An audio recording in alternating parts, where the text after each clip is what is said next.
Gigi, am o rugăminte, nu mai sta cu mâinile așa, sunt te obișnuiești. Mai auzit, Gigi? Să nu mai stea cu mâinile așa, să nu se obișnuiască în poziția asta.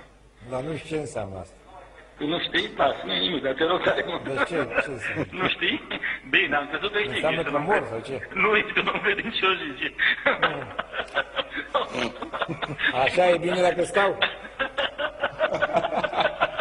Așa e bine, Gigi. Așa știam eu că nu se stă. Așa e bine, Gigi. Uite, eu credeam Așa că nu-i bine. știam că... Nu-i bine așa, Gigi. Doamne ferește. Doamne ferește, Gigi. Nu-i bine, așa bine atunci le schimb. Numai așa e campionatul, tu când ajung eu cu mâinile așa. Atunci îl iei.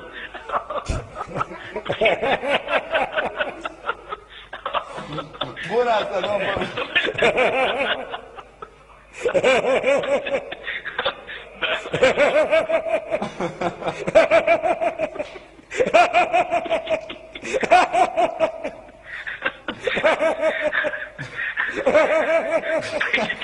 Te gândești că iau campionatul? Te gândești că iau campionatul cât de curând?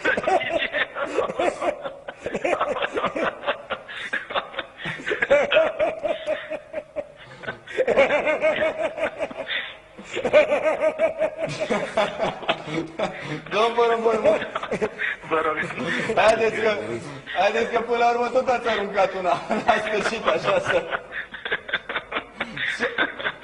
Bine. Să o ținem minte. Mulțumim mult, domnul Porumboi.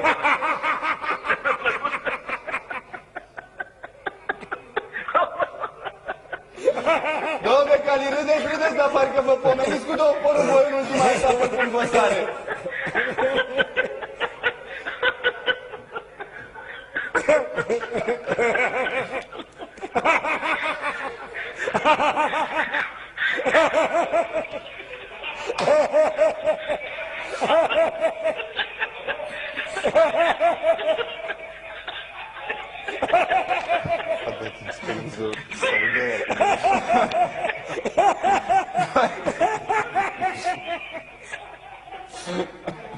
Domnul Porumboi!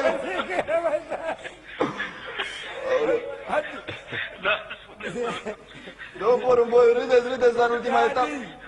Băi, Neadi! Avantajul, Neadi, știi care e avantajul tău? Da. Că tu nu ești la televizor acum.